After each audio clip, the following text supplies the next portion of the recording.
Become a member, sign in, and start streaming today.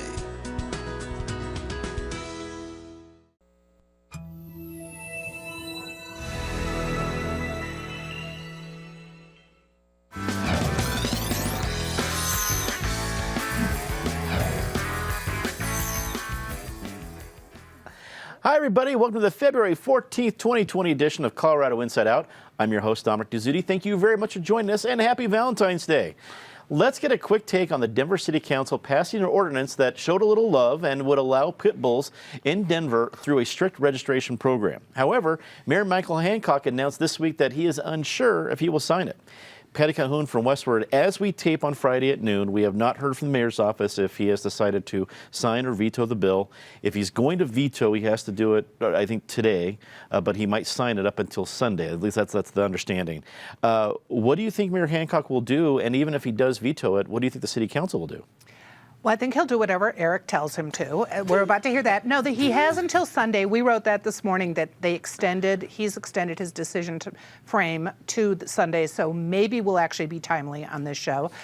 It would be wrong for him not to sign it because this is a smart, common sense bill. It gets rid of breed bans that are specific to breeds and instead opens up just bad dogs are what we should watch for, not 3 breeds that have had some bad dogs.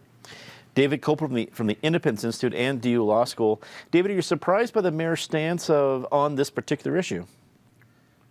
No, because it's not clear exactly where the political advantage lies for his future career on that, so that bears consideration. As I've been saying since 1990, pit bull is canine defamation. It's the wrong word to use. American Staffordshire Terriers are one of the most popular breeds in the United States for many, many years. And some of them are mistreated and trained to fight in a pit. And those are pit bulls, but not the Staffordshire Terrier in general, which got banned. The proposal or the bill that passed the council would actually say for the Staffordshire Terrier, you need a special license to have one in Denver. And then after 3 years, if the dog hasn't caused any trouble, then you can just get the regular dog license that all dog owners have to. So I hope the mayor does the right thing and signs it. Eric Sonderman, columnist with Colorado Politics, a weekly political analyst here. Eric, is there enough support in the council to make the mayor's official stance on this irrelevant?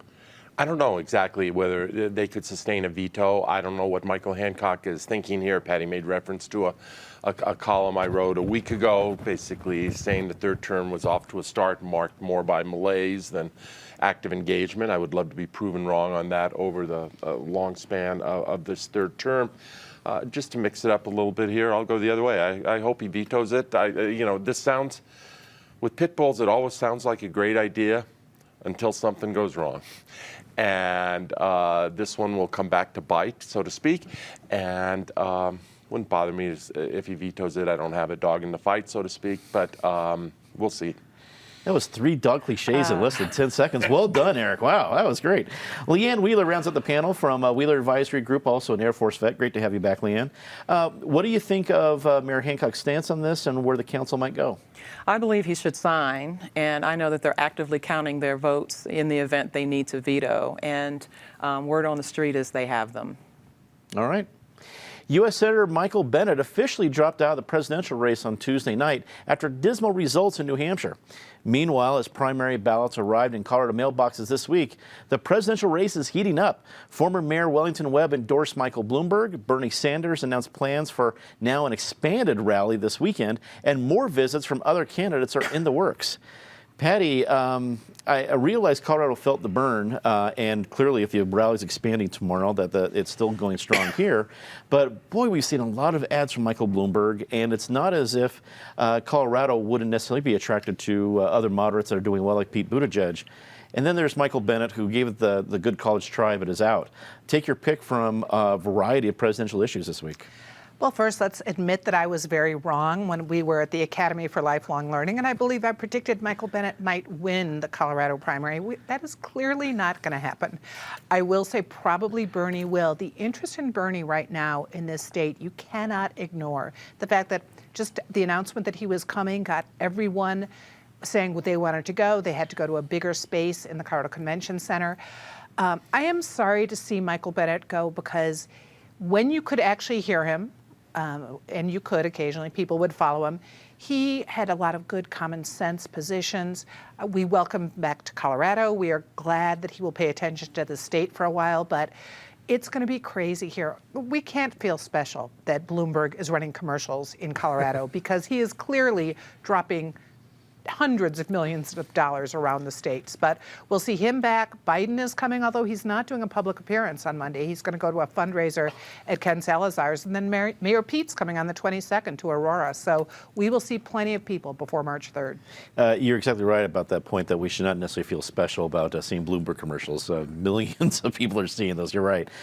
David, take your pick on this one, whether you want to look at Bennett or where Colorado Democrats might go. We're voting a little earlier than usual, or part of Super Tuesday, or is this going to be kind of a repeat of Bernie's success in 2016? Well, part of his success then was it was him versus Hillary. So a lot of people, it was a protest vote against Hillary, but obviously he does have a strong and very dedicated base. I was sorry to see Bennett go as well. I think he was, for the Democrats, he probably, had he been the nominee, would have had the best chance of defeating Trump, and was also more firm about not letting the woke Twitterati push him into ridiculous and indefensible positions the way so much of the rest of the field has gone that way. And one of the things I liked about his campaign was he said, if I'm president, you won't have to think about me all the time. Yeah, I'll keep an eye on North Korea, I'll end the trade war, and you can go raise your kids without, and maybe only think about me once every 2 weeks. And that would be, in a nonpartisan way, great for this country. We've gone way, way, way too far in this celebrity cult of the omnipresent, 1,000% all the time TV character president. Trump and Obama are the current worst of that, but it's something that really goes back all the way to Teddy Roosevelt as the celebrity president. He would have been a great change from that in style. And I just want to make a prediction, which might be wrong, but I'll make it. I've been saying it for months, and I'll put it on the air. We get to a contested convention. Nobody comes in with a majority, and the candidate who comes out of the convention with the strong support of the entire party is Michelle Obama. Well, another vanilla milquetoast take from our friend David Kopel. Eric, following David is never an easy task. So on this one, you can go Bennett. Let me start there, and if you want to go with the other candidates, it's fine. Michael Bennet in his run for president, did it help him or hurt him? I don't think it hurt him. I think it put him a little bit more on the national radar. He emerged with his reputation intact. I don't think he was tarnished in any way. Probably he never got enough traction to really be tarnished because no one else was taking shots at him because he never really rose to that level. I think the future is still in front of Michael Bennet, whether he wants to be a long-term senator, to join the cabinet, perhaps to have another run for the White House in a different circumstance in a different year. No, I don't think it hurt him. And I think Coloradans like when they're people are sort of at the center of the action, or in Michael's case, at least in the wings. We all talk about the two lanes in the Democratic Party, sort of the hard progressive lane where Bernie Sanders is pretty clearly edged out Elizabeth Warren, and I think Elizabeth Warren at this point is probably a dead woman walking. I just don't know how she's trying to bank now on Nevada. I just don't know how you come back from that. And then the more moderate centrist lane, which is really a muddle right now, which works to Bernie's advantage because he has that left lane to himself. But in the centrist lane, and not in any order, you have Buttigieg, Klobuchar coming on, Bloomberg, the ghost of Joe Biden. Just a little factoid about Vice President Biden. He has now run for president 3 times. His highest finish in any caucus or any primary that he's participated in was 4th place in Iowa a couple weeks ago. The notion of him as this political giant killer is just not borne out by his runs for president. He'll do a little bit better than that in South Carolina, but it is still, this is not a happening deal, and it is sort of painful to watch as it unravels. There's an anomaly here, and then I'll turn it over to Leanne, where so many Democrats say the number one imperative, the number one thing they're looking for is somebody who can beat Donald Trump. and obvious reasons Democrats feel that way. And yet, the leading candidate right now is the one probably least able to defeat Donald Trump, or at least who would be the biggest underdog in Bernie Sanders, because he's not a 50% candidate in the Democratic Party. He's probably about a 30% candidate. But when the other 70% is fractured in multiple ways, 30 looks like a big number. I think you're right, Eric, that I think a month and a half ago we would have said, well, the left wing of the party was going to be fractured between Warren and Sanders, and the longer that fight went, the better for Biden, because he can just sit there with the moderate wing. It's starting to just be opposite. Now there's four or five folks fighting for the moderate heart of the party, and the left wing of the party might be coalesced by South Carolina. Who knows?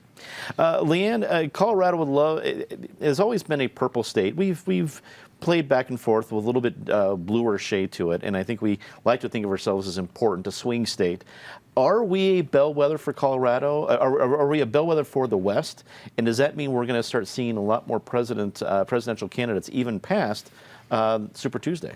I believe we will. I want to say this. Do not sleep on the 18 to 24 demographic. When we look back on 2016, only half of those who were registered to vote actually voted. And then we created some stories around what half of them did and what the other half did. I think the good thing about this president, and it will be the only good thing I say about this president, is that he has awakened a group of folks who have not heretofore participated in the electoral process. I'm expecting all of those folks to come out.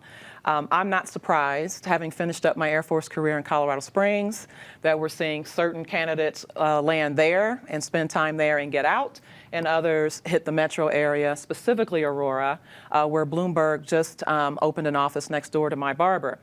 And so having trolled that facility and seeing the amount of activity at that building, I'm not sure that Bloomberg's money is being spent well in Colorado.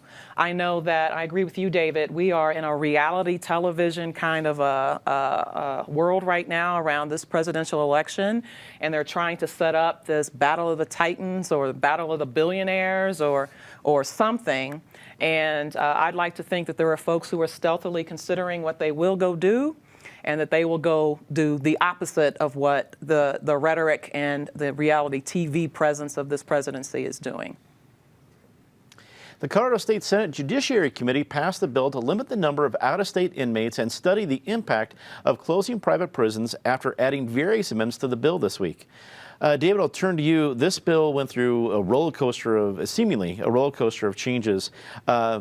Were they impactful? Do you think they, what happens from here? Oh, they were, I think, very beneficial for the bill. My dad, who served 22 years in the Colorado State House, said bicameralism is really important, because a lot of times you get a bill that goes through one house without much of a look, and then in the second house they really, they're more thoughtful about it. And certainly the Senate committee improved the bill a lot, from saying basically we're going to put private prisons on a path to termination, to instead saying we're going to study it, and we're also going to consider the impacts on rural counties. I feel kind of torn on it. I'm back on that Brand X other public television channel. A while ago, I debated Roy Romer's head of the Department of Corrections, Ari Zavaris, who loved private prisons, and I was pretty skeptical on him. So I agree with the ideology on the bill. But then you've also got to consider that the practical impacts is, one, Bent and Crowley counties have explained very well that if those private prisons close, that's the end of those counties economically. And secondly, the impetus behind the bill is we want to fight the prison industrial complex. Well, you don't really do that by having the same number of prisoners and just putting them in government prisons rather than government contracted prisons. You know, in California, the state prison guards union is the most powerful thing at the legislature, basically. They're more powerful than the teachers union. So I'm not sure this really makes much progress against that complex that the sponsors want to fight against. Eric, from your analysis, when you see this many changes in a committee, does it necessarily dam or grease the wheels for its progress? I don't know if it's so different that the people looking at it now is like, well, gosh, this isn't what I signed up for before, or they made it a lot better. You see this many changes, what does it make you think? It can go both ways with different legislation. My gut tells me on this legislation they probably improved it, or at least improved its political viability, although I hear that the governor is still not on record with it and not necessarily on board with it. I mean, he has clearly put a stake in the ground as being opposed to private prisons. And ultimately, in this conflict, whatever the future of this legislation, I would bet on Jared Polis in terms of both his influence in the legislature or just his ability to run the executive branch and control where his Department of Corrections dollars ultimately go. So that's where my money is here. To David's point, I mean, in terms of Bend County and Crowley County, the statistic out of Crowley County is just overwhelming. 54% of their property tax base, north of $1 out of every 2 property tax dollars they raise, comes from this private prison facility. So yes, it would have a devastating impact. Whether that is enough to control what legislators from 62 other counties are going to do here, I am doubtful. I think this bill will travel some distance. Leanne, for Colorado, are private prisons a jobs issue or a moral question? It's both, actually, and I think that our rural neighbors should have an expectation that the Colorado legislature is ensuring their pursuit of life, liberty, pursuit of happiness. What we can't do is continually put rural areas in the position that a single large employer is their only economic opportunity. Back in 2013, when the facility on Fort Lyon was repurposed, Colorado Coalition for the Homeless picked that up, and now we have folks who are living there. I was actually a part of that repurpose effort. We were looking to figure out what other economic opportunities can we create on this 566 acres where you have water rights, where you have your own electrical grid. How do we do this? And then pull in community to do that. And so I sat in on the hearing the other night on House Bill 1019, saw some of the same folks. And so now we're regenerating that discussion. The difference, David, I would say, between a private and a state-run prison is the profit motive. And so we see a lot of what happens with sentencing tied to contracts that we've let in the state of Colorado that say we will, in fact, ensure this number of beds are full. So it's both. And I think this legislature owes every citizen in the state an economic opportunity that doesn't look like a single large employer where fear is instilled once it's threatened. Patty, where do you think this is going to go? Well, I think we're going to have a lot more discussion about the rural areas because I think they'll be very sympathetic to the plight of 2 of the rural counties that could lose their employers, their big employment bases and their property tax bases. It's going to take a long time to replace these prisons, and we don't see a lot of effort being put in. I mean, Fort Lyons took a long time to take off. It's a great project, but is there the will to do that again, something on that scale in these other counties? So the moral issue is one, I have to say, I haven't seen that Colorado's prisons are run so beautifully that the nonprofit motive is not necessarily better than the profit motive when you're coming down to how to treat people humanely. So perhaps the bill will also put in, if we keep the private prisons, maybe a little more oversight by the state. Republican state lawmakers introduced 4 anti-LGBTQ bills in the Colorado House this week, which were immediately killed by Democrats. Among the proposals were bills limiting the definition of marriage between a man and a woman, and a bill that would have allowed businesses to refuse service to LGBTQ people. Eric, I realize that the set of these bills, which took on a lot of different issues, were part of a national effort. So you saw it in different state legislatures. It still surprised me that so many Republican lawmakers in Colorado were willing to put their names on something that theoretically would have turned back the clock to something that we as a state battled 30 years ago. Maybe I shouldn't be so surprised. What did you think? I thought it was all about theater. I thought it was all about base politics, playing to your base. It was never about affecting public policy because they knew these things were dead on arrival. I'm constantly amazed by the Colorado Republican Party. I sometimes compare it to, to almost to an addiction. What do they say about addicts? You have to hit bottom.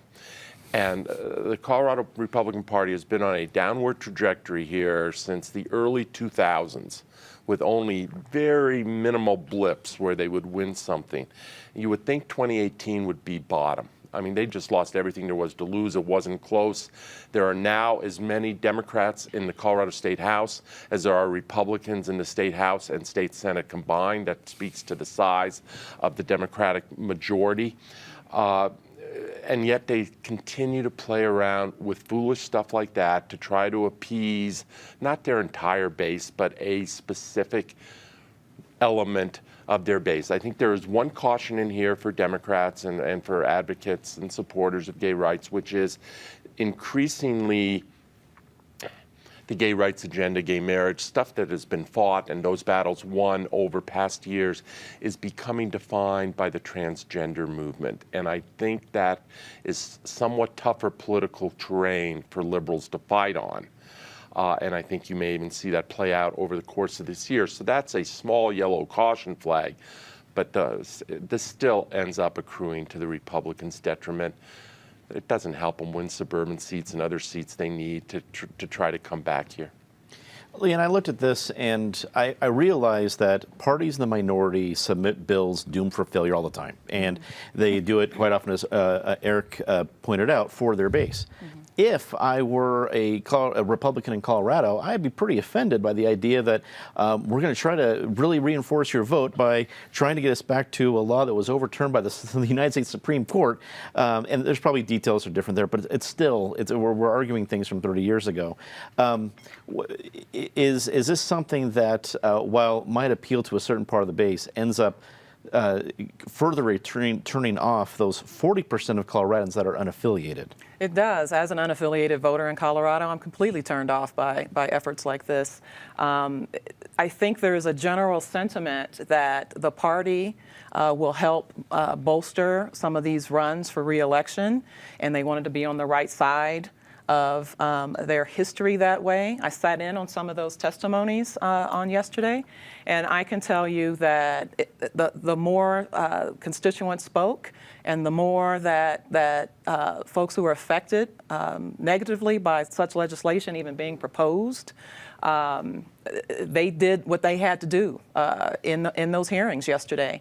And the Republican Party in Colorado took a hit. And I don't know that they come back from this with those of us who are centrist in much of our thinking and moderate in most of our thinking when you pull shenanigans like this. No. Patty, it's hard for the Colorado GOP to get the headlines, and when they do, it has yet to really be glowing for them. What do you make of this latest one? Yes, you can't buy good publicity like this. Anyone who lived through 1992, when Colorado became branded as the hate state after Amendment 2 was passed, we don't want to go back there again. And now you see more than 3 decade, out-of-date proposals coming in. It's so cynical and so silly that 6 of these bills come in that are obviously going to be shot down. There is no point. It makes the Colorado Republicans seem completely out of tune. You can have moral issues. You can say, I don't want transgender bathrooms. You can come up with a very specific argument. Maybe there's a bill that people could actually have a civil, useful conversation over. But these 6 bills were not those. David, it seems I want to piggyback on what Patty said, because I think there's still some conversation, some civic and hopefully civil discussion around different issues around transgender discussions. But to tie it to these other bills that were reminiscent of 92 seem to put that conversation on the back. What do you think? The smartest thing for the Republicans to do would have been just to have one of those bills, and that's one which the legislature should have passed and which I think would have overwhelming support in Colorado, and that is on the protecting female sports. My fraternity brother, Calvin, who was a hockey player, later became Callie. Now, if Calvin and Callie had done that change when at age 20 rather than at age 40, would it have been fair for Callie to kick somebody off the university's women's hockey team? Because Callie had been through puberty as a male, which gives you a lifelong advantage in muscle strength and bone density, and no hormone treatment will overcome that. It is cheating when some athlete with a penis comes in and sets the girls' record in state track or something else. It takes away opportunities from female athletes to win scholarships and honors. It's completely unfair and wrong, and I hope the Connecticut girl athletes who have been victimized by this are successful in their Title IX suit, because it is certainly a form of discrimination against female athletes to say that people with penises can compete against them in girls' sports. Clearly, there's more discussion about this, and clearly, we have been chatty today. We are just over 2 minutes left, and we still have to say Disgrace of the Week and say something nice. So we will do that. It's time to say some, Disgrace of the Week, our very favorite part of the show. Patty, please start us off rather quickly. CU's loss is Michigan State's loss of tens of millions of dollars. Good riddance to Mel Tucker. David. Well, there's that, but I got to sort of celebrate something disgraceful, which is Joe Biden's long career of malarkey finally coming to an end. And part of besides lying for decades about the truck driver who he falsely accused of being drunk and killing his wife, like Trump, he said, "Oh, everything I did about Ukraine was perfect," which might not have been criminal, but it was very wrong. Eric. Well, speaking of our president, I guess he's my go-to for this category. Anyone who thought he would be at all chastened by the impeachment, he's nothing but emboldened, as we saw this week, vis-a-vis the Department of Justice and the 4 prosecutors. Completely inappropriate what the president did. Good for them for resigning. Leanne. Completely disgraceful. Follow-up, traumatic brain injury really is an injury, and if this commander-in-chief can't get his mind around that, then please know that we need to vote him out. Time to say something nice about somebody rather quickly. Patty. Everyone who helped with Westward's move this week, I'm going to be auctioning off a box I haven't opened for 20 years for the benefit of Channel 12. I am so you'll psyched see it for next that. week. Storage Wars Denver. This is great.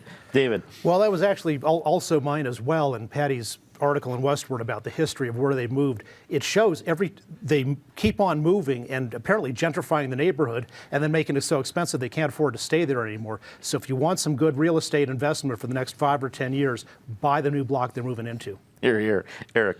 2 friends of mine, both women, powerhouse women around Denver, recently released a book they wrote called When Women Vote.